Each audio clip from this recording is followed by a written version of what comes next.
Shadowbinders is back in stock on shopclownfish.com. That's shopclownfish.com. And now on with the show. Hey guys, welcome back to Clownfish TV. This is Neon, and we're going to talk about how everybody is ditching World of Warcraft for Final Fantasy XIV? What? Yeah, I've been hearing a lot about this on Twitter, that a lot of people are unhappy with World of Warcraft and they're leaving for Final Fantasy XIV, years old game. Well, I guess World of Warcraft is even older, significantly older. But it's really interesting to see this happen, and the reason for this happening is that, the last expansion was very underwhelming. Very underwhelming, right? Even Mark Kern, who worked on World of Warcraft, said that he prefers Final Fantasy XIV to World of Warcraft. So we're gonna talk about that. Before we get into it any further, please subscribe for more pop culture news, views, and rants, guys. We're over 206,000 subs. Thank you so much for the support. We do talk about video games occasionally. We talk about pop culture. We talk about things going on that interest us, and this was really interesting to see Final Fantasy XIV have a resurgence in popularity. Now, disclaimer, I don't play many MMORPGs anymore. I used to be really big into Ultima Online back in the day, and then World of Warcraft early on, but I haven't touched it in years. And yeah, I guess it's still a thing, right? Final Fantasy XIV I've actually never played. I play all the offline Final Fantasies. I played all of them. I just never got into the online Final Fantasies for some reason. I was never into it. I wasn't into 11, and I didn't check out 14 because of it, but people said I should. They said it's actually really, really good. You should check it out, and I might now. I'm kind of looking at this. I'm like, maybe. So Kotaku put this out. WoW disappointment.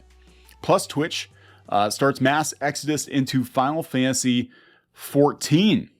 World of Warcraft Shadowlands' newest patch underwhelmed a lot of players, and Final Fantasy XIV is having its best month ever. Yesterday, Square Enix sold out of Final Fantasy. How do you sell out of Final Fantasy? This is a couple days ago. How do you sell out of it? It's a download. New character creation was briefly banned on all North American data centers. Last week, PC Games N noted that Final Fantasy XIV had its highest number of concurrent players on Steam at 47,000. Earlier in the week, according to SteamDB, the game broke that record, amassing 58,000 concurrent players, a metric that doesn't even account for players using Final Fantasy XIV's native launcher or console players. Usually when an MMO like Final Fantasy XIV experiences growth like this, it's tied to the release of an expansion patch. The latest patch, Death Unto Dawn, was released back in April. So why the hell are my queues 100 plus players deep in Laminza thick impenetrable tangle of sprouts, even more than usual? It's World of Warcraft. World of Warcraft. Yeah, a Twitch streamer, Asmongold, right? He was one of World of Warcraft's most popular streamers. He traded World of Warcraft for Final Fantasy XIV. The move triggered a wave of fans following him around in-game, to the combined chagrin and delight of Final Fantasy XIV regulars. The VOD of his adventure as a Warrior of Light has since become one of the most popular clips ever, earning 2.7 million views. He said he was committed to seeing Final Fantasy XIV through to the end to figure out if it's worth wasting your life on, according to Grums. You seriously have to check it out, and he's been playing it too. Another explanation for Final Fantasy XIV's player bump might be found in World of Warcraft's story. Back in June, Blizzard released Chains of Domination, WoW's latest content patch. With it came the Sanctum of Domination raid, an endgame dungeon that confronted players with one of Shadowlands and WoW's overall big-time baddies. The ending cinematic for that raid was a huge letdown, an incomprehensible mess of a story that ended on a cliffhanger that won't be resolved until the next patch. Well, yeah, you gotta buy more. Fans feel frustrated because they're on a slow ride through a mystery town with little payoff or explanation. The giant cosmic scope and Thanos-level villainy doesn't help either, according to Polygon reporter and WoW expert Cass Marshall. There's stuff to like in Shadowlands, but it's drowned out under the main plot. Yeah, so this is interesting. They said there's general apathy toward World of Warcraft. The final culprit in the great Final Fantasy XIV Awakening is the relentless campaign to get new folks to play the game. If you, yeah, right here. Here it is. If you've spent any time on social media, there's a good chance you've come across some memeified version of the script. It's everywhere. It's everywhere. Final Fantasy XIV. They don't even need to make new Final Fantasy games, do they? Just Final Fantasy XIV and endless remakes of older Final Fantasy games. We don't even need Final Fantasy XVI.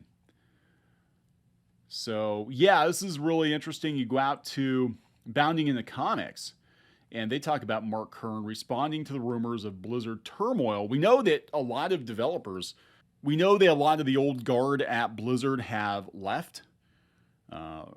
They're going and moving on to greener pastures, that Blizzard is getting a lot of pushback from players. I know Overwatch 2 is not coming together as well as they'd hoped, as they understand it. There's some stuff going on here. So in response to the rumors that Blizzard is currently bleeding players and struggling to retain interest in their titles, animator, developer, and original World of Warcraft team lead Mark Kern recently offered his opinion on the unconfirmed claims, asserting it may not be legit, but this attitude described about monetization and how devs view gamers as pay piggies and hate of streamers is true in AAA development.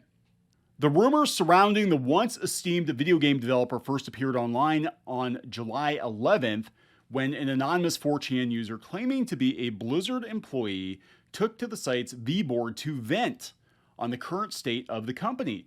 According to the user, almost every product in the company's library is suffering to some extent. For example, the latest WoW expansion, Shadowlands, is reportedly a shit show with no solid direction, which no higher up expected because of their "we're too big to fail" attitude. And a lot of companies have this. They're like, we're too big to fail. The MCU's too big to fail. Star Wars is too big to fail. Sony's too big to fail. To that end, the user also stated that the elephant in the room is Final Fantasy XIV, as the people in charge don't even seem to understand why it's drawing players away in the tens of thousands. The higher-ups just seem so pig-headed and digging their heels in with their fingers in their ears, thinking that all the problems will go away because WoW is too big to fail. There will never be real competition, and people will keep coming back, explained one user, but they aren't coming back anymore, not in the numbers they used to. Well, the game's old. It's very old. Noting that the mood in the company is tense, but also very much is just a rough transition period. The supposed employee offered a grim vision of Blizzard's future, detailing how Activision has been pushing hard for Blizzard to release more regular product and to generate more income per user, hence Overwatch 2. Do we really need Overwatch 2? Just add more characters. Do we really need an Overwatch 2? Yeah, of course we do, because you got to buy everything all over again. Which, as far as they know, will involve a transition over the next 5 years to a much larger mobile tablet gaming focus. Here it comes. Here comes WoW Shadow Legends. By all accounts, not just WoW, but Overwatch was intended to be the moneymaker in the interim. But once again, someone had the bright idea to kill a game casual players loved on the altar of esports, hoping for another brood war. From what I hear, the told you so's were loud and a lot of people walked beyond Jeff Kaplan. It's apparently not just the games either, but also the studio's reputation. Blizzard's seen as the bad guy of the MMO industry. They've become the villain. I've heard this. I mean, this happens often. I remember original Warcraft and Warcraft 2 from that plucky little independent studio, Blizzard, and look at them now. So this newfound notoriety has supposedly had an effect on Blizzard's hiring practices, as the user revealed that the new position as an industry heel has made the total number of new hires decline. People aren't going to work for them. Not significantly, but the "you want Blizzard on your resume" line doesn't seem to have the appeal it used to.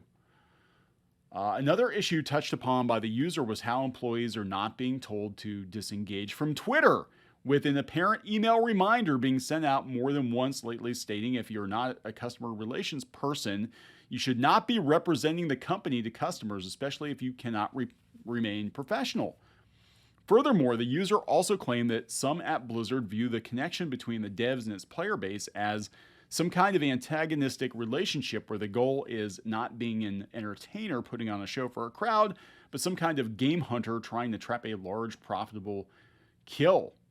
The supposed employee did touch on the topic of wokeness in regards to Blizzard's troubles, admitting that while it's not all some grand SJW conspiracy, people really do want people to feel welcome and represented. We need everything to be vetoed by people not working on it to see if it's inoffensive and bland enough. Gotta run everything through the sensitivity readers. 2 days after the initial posting, the rumors caught the attention of Kern, who took to his personal Twitter account to discuss how, while the specific anecdotes themselves may not be legit, the attitude described about monetization is true. It is true. You know, AAA gaming got bigger than all media, and you start to attract a lot of execs who are in it for the immense profit versus the love of making games. That's it. Video games got too big. Comics got too big via movies. Anime is getting too big, and now it attracts attention from people who just want to get in, make their mark, make their money, and get out. So yeah, it's really interesting to see this happen. Blizzard, again, they thought they're too big to fail. Now, here's the thing. Square, though, there's been a lot of talk about Square going woke too. You know, I don't think it's going to affect Final Fantasy XIV so much, but you know, there's been a lot of chatter about the development team on Final Fantasy VII Remake. Now, it turned out that the media misrepresented that, but you know, any of these studios get big enough, and they do tend to take a hard left turn into Wokeville. You know, it happens. So we'll see. We'll see if this spike in new players lasts. You know, there are tons of other MMORPGs out there that could easily replace World of Warcraft. I might have to check out Final Fantasy XIV. I've been holding off on it, but I might have to check it out. I'm gonna wrap this up. Please subscribe for more pop culture news, views, and rants, guys. We'll talk later.